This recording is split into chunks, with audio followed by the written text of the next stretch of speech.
Good afternoon, everybody. This is Lorraine, Alternative Homesteading. Welcome back to the channel. I apologize for the glare. It's very sunny out today, and I'm sitting at my laptop in my house.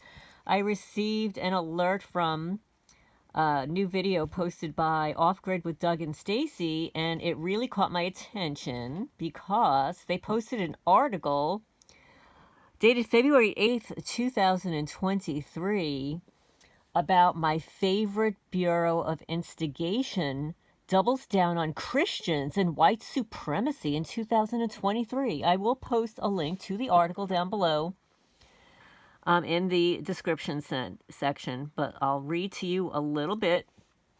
My favorite Bureau of Instigation, Richmond Division, would like to protect Virginians from the threat of quote-unquote white supremacy, which it believes has found a home within Catholics who prefer the Latin Mass. An intelligence analyst within the Richmond field office of the FBI released in a new finished intelligence product dated January 23, 2023 on racially or ethnically motivated violent extremists, which they are now, this is a new label for them, RMVE. Racially or ethnically motivated violent extremists, and their interests in radical traditionalist Catholics, or RTCs.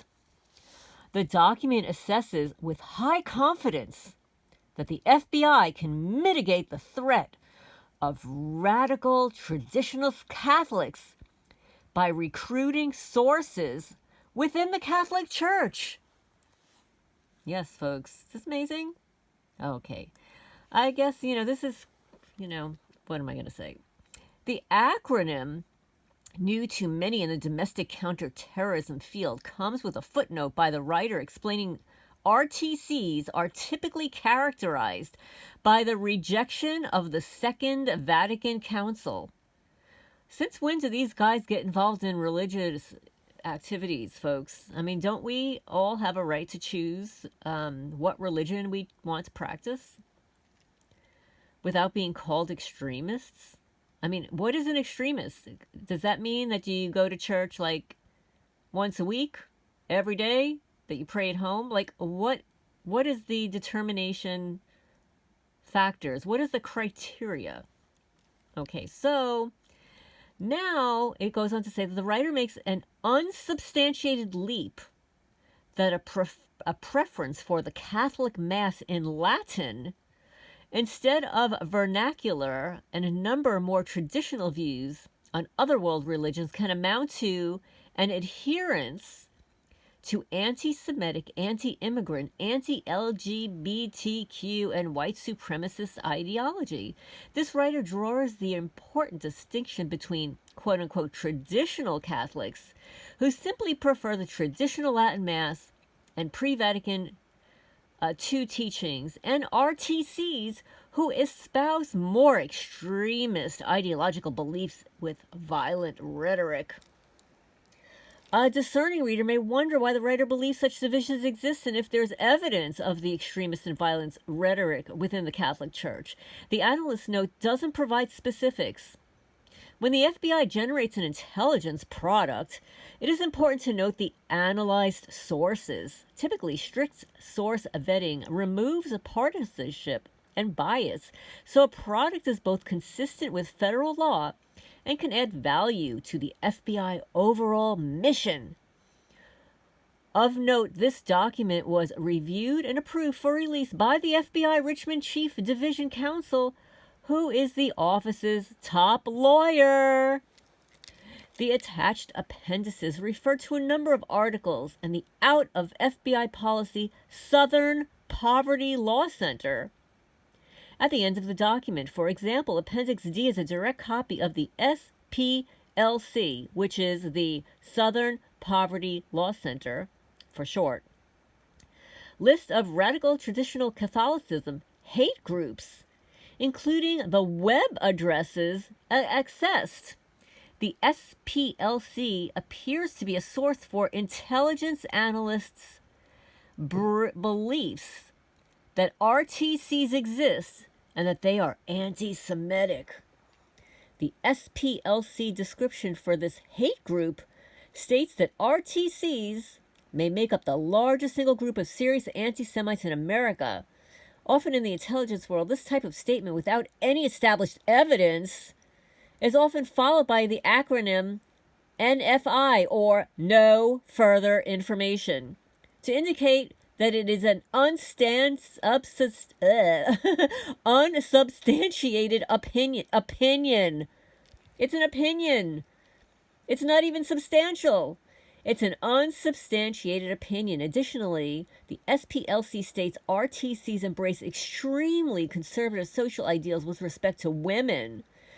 Nothing reported by the SPLC indicates the number of adherents to this alleged ideology, nor any instances of violence. This lack of evidence and blatant partisan blindness is one of the many reasons the FBI has distanced itself from the SPLC as a source in the past 10 years. The intelligence product includes end-note citations from two other sources as far-left online magazine Salon and the equally left-leaning The Atlantic. The Salon article cited typical partisan clickbait writing. So I'm going to scroll down a little bit. This is a little bit long, but I want to get to a little bit better part here, okay? So the writer determines that the threat picture involves RMVE, again in this case referring to white supremacists, will increase, but that the RTC community is likely to remain relatively stable or show modest growth over the next 1 to 2 years. The basis for this assessment is not annotated and appears to be speculative. The speculative increase in RMVE interactions with RTC leads the writer to suggest mitigation strategies, including recruiting confidential human sources. Do you know what those are? Those are those rat snitches. Confidential human sources are rat snitches, folks. Source development, tripwire, and liaison contacts. Tripwires and liaisons are overt contacts with trusted members of the community or an industry. They can advise law enforcement about potentially illegal activity.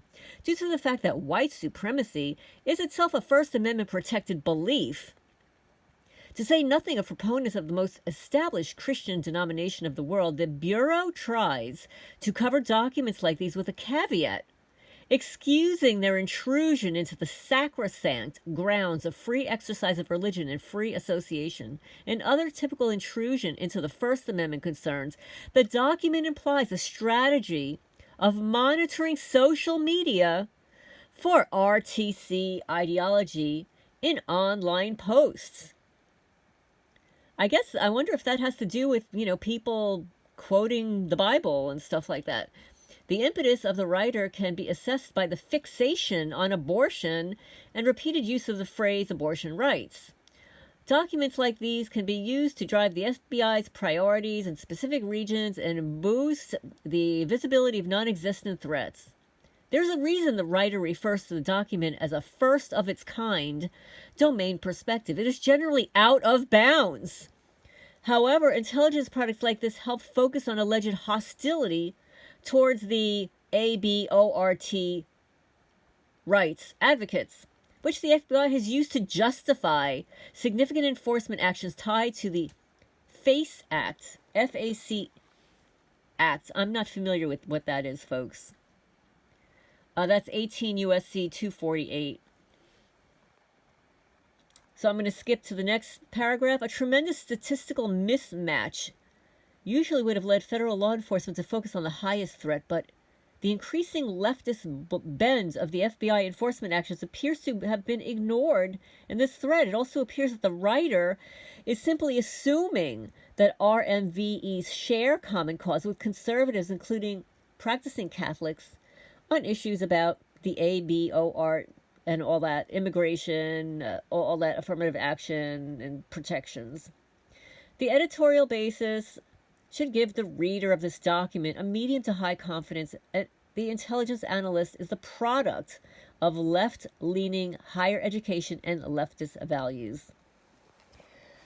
Okay, guys, I'm not going to read the rest of this. I'm going to just post the link there for you, but it goes on to say that While most Americans are familiar with criminal investigations, will explore the allegation or information that a crime has been committed, many are not familiar with intelligence investigations.